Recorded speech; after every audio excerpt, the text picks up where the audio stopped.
Sir Deepavali வந்தா ஒரு பக்கம் மத்திய அரசு வந்து அதாவது இது வந்து லாஸ்ட் ஒரு 7 இயர்ஸ்ல இந்த சேல்ஸ் வந்து ரெக்கார்ட் பிரேக்கிங் சேல்ஸ் அப்டின்னு இருக்காங்க. குறிப்பாக வந்து ட்ரம்ப்போட பிரச்சனைய தாண்டி, ஜிஎஸ்டி வரி குறைப்ப தாண்டி எல்லாத்தையும் அ பண்ணியும் வந்து நாங்க வந்து நல்லாவே இதுல இம்ப்ரூவ் பண்ணியிருக்கோம். தீபாவளி வந்து சூப்பர் சேல்ஸ் அப்டின்றத சொல்லியிருக்காங்க. அதுக்கு ஒரு நம்பர் மத்திய அரசு குடுத்திருக்கு. இங்க தமிழ் அரசு நாங்களும் சூப்பர் சேல்ஸ் பண்ணியிருக்கோம்ல அப்டின்றாங்க. என்னன்னா டாஸ்மாக். அதாவது கடந்த 10 வருஷத்தோட ரெக்கார்ட இது வந்து இந்த வருஷம் வந்து பீட் பண்ணியிருக்கு. அதாவது என்ன சொல்றாங்க அப்டின்னா, 9 மணி நேரம் கடை திறந்திருந்தா கூட இவ்ளோ வரதுக்கு இவ்ளோ சேல்ஸ் ஆறதுக்கு சான்ஸ் இல்ல. அப்ப 24 ஹவர்ஸ் நீங்க திறந்திருந்தீங்களா? அப்டின்ற ஒரு கேள்வியும் இந்த இடத்துல வந்திருக்கு. இந்த டாஸ்மாக் விஷயத்த எப்டி பார்க்குறீங்க சார்? நீங்க 2 விஷயம் சொன்னீங்க. ஒண்ண வந்து பாசிட்டிவா பாருங்க. அதாவது திடீர்னு ஜிஎஸ்டி குறைத்ததுனாலோ, அல்லது ஜிஎஸ்டிய படிப்படியா கரெக்ட்டா ஹேண்டில் பண்ணதுனாலயோ, இந்த சேல்ஸ் அதிகரிச்சிருச்சு அப்படின்னு நீங்க நினைக்காதீங்க. உண்மை என்னன்னா, இந்த சேல் இதே ரூட்ல 80%ஓ, 90%ஓ, 60%ஓ, 70%ஓ எங்க கொள்ளு தாத்தா காலத்துல, எங்க தாத்தா காலத்துல, எங்க அப்பா காலத்துல நடந்து கொண்டு தான் இருந்தது.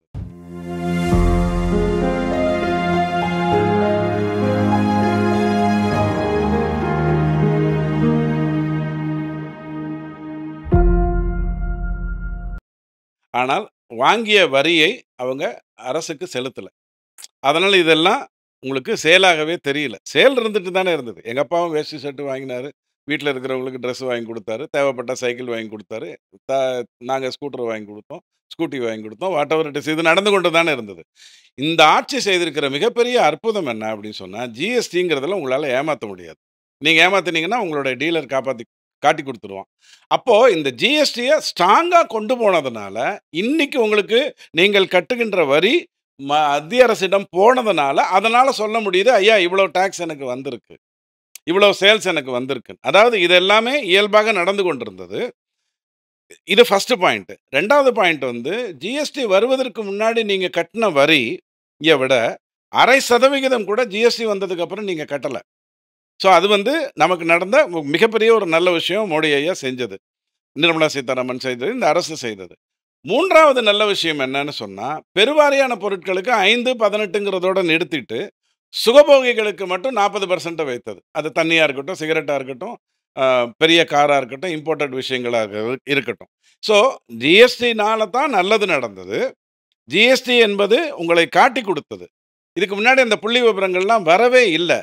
80க்கு 20க்கு 80 தான் அரசு லீகலா பிசினஸ் நடந்தது. ஜிஎஸ்டி வர்றதுக்கு முன்னாடி. இன்னைக்கு அது 60, 40ன்னு மாறியிருக்கு. நாளைக்கு இது 90, 100, 100, 0ன்ற அளவுக்கு வந்து சேரும். அப்ப நீங்க இன்னும் பல ஆச்சரியங்கள பார்ப்பீங்க. இது தீபாவளி சேல பத்தி நீங்க சொன்னதுக்கான என்னுடைய பதில். ஆனா டாஸ்மாக் விஷயத்துல ஒரு ஒரு விஷயத்த தவற விடுறீங்க. இவங்க அறிவிக்கிறதே 42,000 கோடி அறிவிக்கிறாங்க. கரெக்ட்டா? தப்பா? ஆமா. இவங்க தில்லுமுல்லு பண்றது 66,000 கோடி. ம். 150 பாட்டிலுக்கு 100 பாட்டில் தான் கணக்குல அந்த ரூ. 10 வர்றதுங்கிறது மைனஸ் பண்ணிட்டு 42,000 கோடி அறிவிக்கிறாங்க. அறிவிக்கிறாங்க இல்லையா? இப்ப இந்த 42,000 கோடி டிவைடட் பை 365 என்ன? அப்ப 780ங்கிறது 3 நாள் சேல்ஸ்ங்கிறது என்ன பெரிய விஷயம்?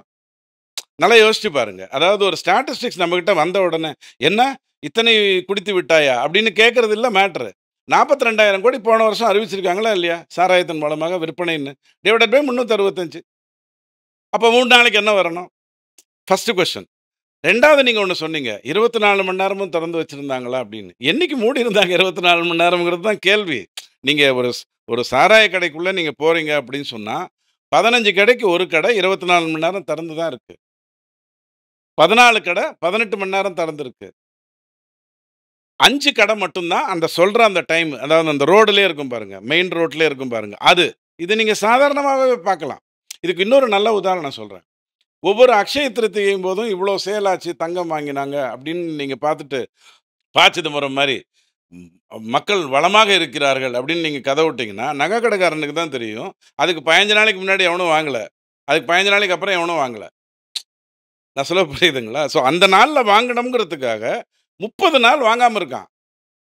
அப்ப அன்னைக்கு வந்து வாங்குறான். உடனே வளம் சேர்க்கிறார்கள் அப்படின்னு நினைக்கிறதுக்கான விஷயம் இல்ல. ஸோ பொருளாதாரம் பேசும்போது மட்டும் நாம சில விஷயங்கள்ல ரொம்ப ஜாக்கிரதையா இருக்கணும். இந்த 780ங்கிறது 780 இல்லைன்னு குற்றஞ்சாட்டுங்க, நான் ஒத்துக்கிறேன்.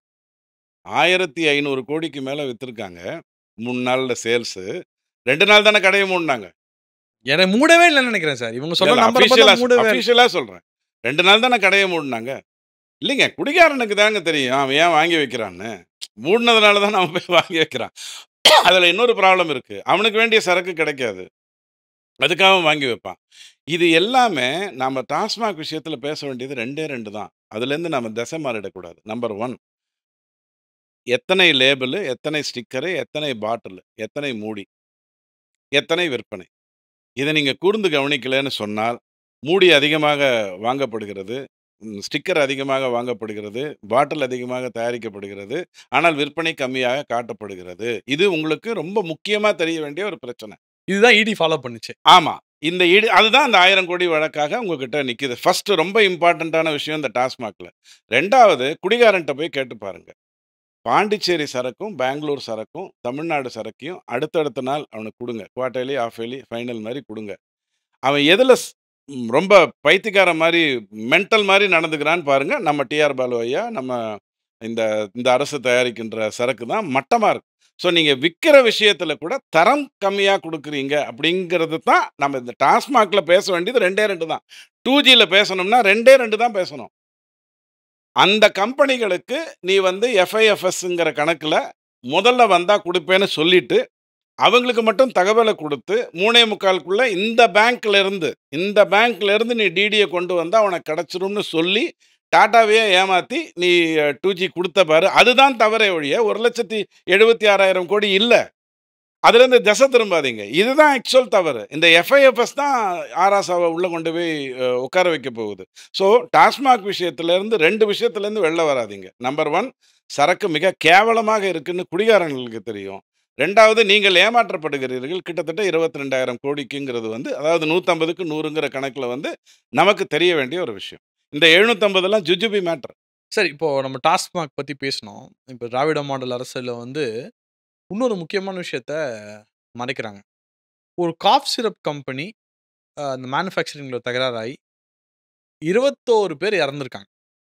ஆனா, அத பத்தி இங்க இருக்கிற எந்த மீடியாவும் பேச தயங்குது. என்ன காரணம்? அதுல என்ன நடந்தது சார்? இல்ல மீடியா பேசுச்சு.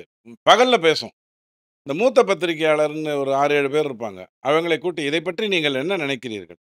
எல்லா நாட்டிலும் மருந்துகள் இப்படித்தான் நடக்கிறது. எல்லா நாடுகளிலும் இந்த மாதிரியான மொள்ளமாரிகள் இருக்கிறார்கள்." இததான் அவன் சொல்லியிருப்பான் கருத்தா. அடிப்படையில நீங்க புரிந்து கொள்ள வேண்டியது என்னன்னா, ஒரு சாவு நடந்தது அப்படி இப்ப 41 பேர் கரூர்ல இறந்தது மட்டும் துர்பாக்கியம் இல்ல.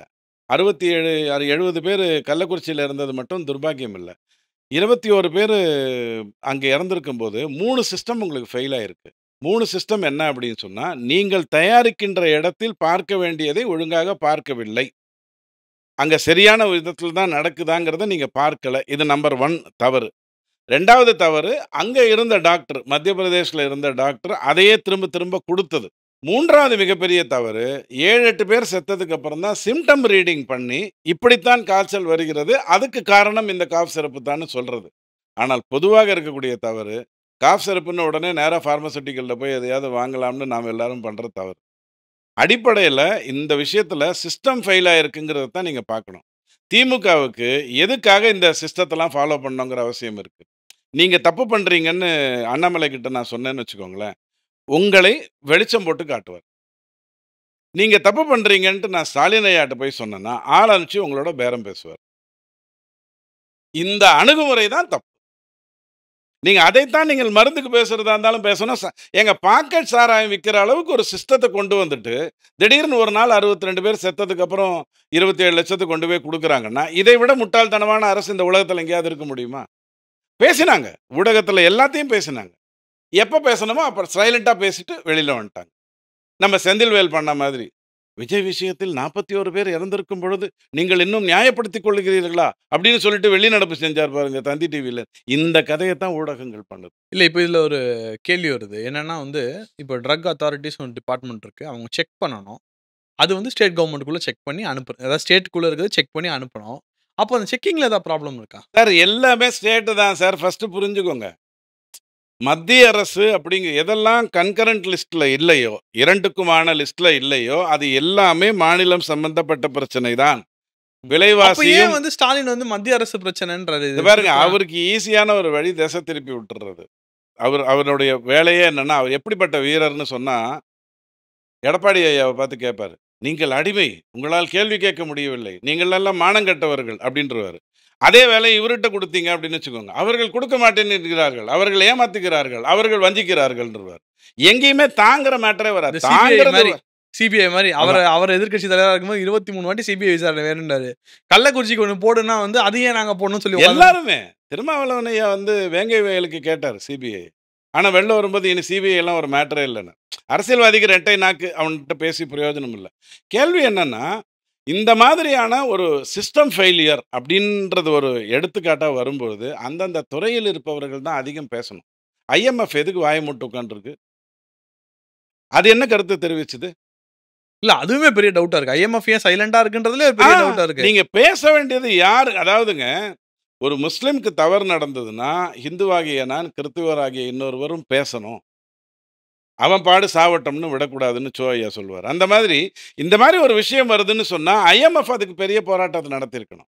பெரிய விவாதம் நடத்தியிருக்கணும். ஏங்க, கரூர்ல ஒரு விஷயம் நடந்த உடனே 2, 3 முறையாக அதிகாரிகள கூட்டு வச்சு நீங்க பேசுனீங்களா இல்லையா? ஒரு மறைகேண்டவன் ராஜ்பவன்ல வந்து இது பெட்ரோல் பாம்ப தூக்கி போட்டபோது, டிஐஜி, ஐஜிய வச்சுக்கிட்டு நீங்க மீட்டிங் நடத்துனீங்களா இல்லையா? இதுக்கு நீங்க என்ன கிளாரிஃபிகேஷன் குடுத்தீங்க? மாமனோ, மச்சானோ மாட்டிப்பாங்கங்கிற பிரச்சனை தானே! ஸோ இந்த இன்னொன்னு சொல்லட்டுமா?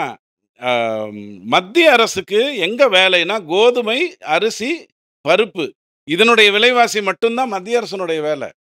மத்தது எல்லாமே மாநில அப்போ ஒரு அரசினுடைய வேல. இந்த இடத்துல இன்னொரு கேள்வியும் வருது. எல்லாமே மத்திய அரசு தான். நீங்க எதுக்கு ஸ்டேட் கவர்ன்மெண்ட் எடுத்தீங்க? எல்லாத்தையும் மத்திய அரசுட்ட குடுத்துட்டு போயிடலாம். உண்ம அதுதான். ஆனா நம்ம கான்ஸ்டிடியூஷன் சொல்றது என்னன்னா, மாநிலங்களுக்கு தான் பவர் இருக்கு. மாநிலத்தை கேட்காம நான் வந்து இப்போ ஒரு டிஃபென்ஸ் காரிடார உருவாக்கணும்னு நெனச்சா, எனக்கு நிலம் குடுக்குறது அந்த மாநிலம் தான். நிலம் குடுக்குறது அந்த மாநிலம் தான். அவன் குடுத்தா தான் எனக்கு வந்து இது அவன் சொல்லுவான் 4 இடத்துல நீங்க எங்க வேணாலும் போடலான்னுவான். இல்லைங்க இந்த இடத்துல சரியா வரலைங்கன்னு நீங்க பேசலாம். ஆனால் அவன் குடுத்தால் தான் உங்களுக்கு நடக்கும். மாநிலத்துக்கு தான் அதிகாரம் இருக்கு.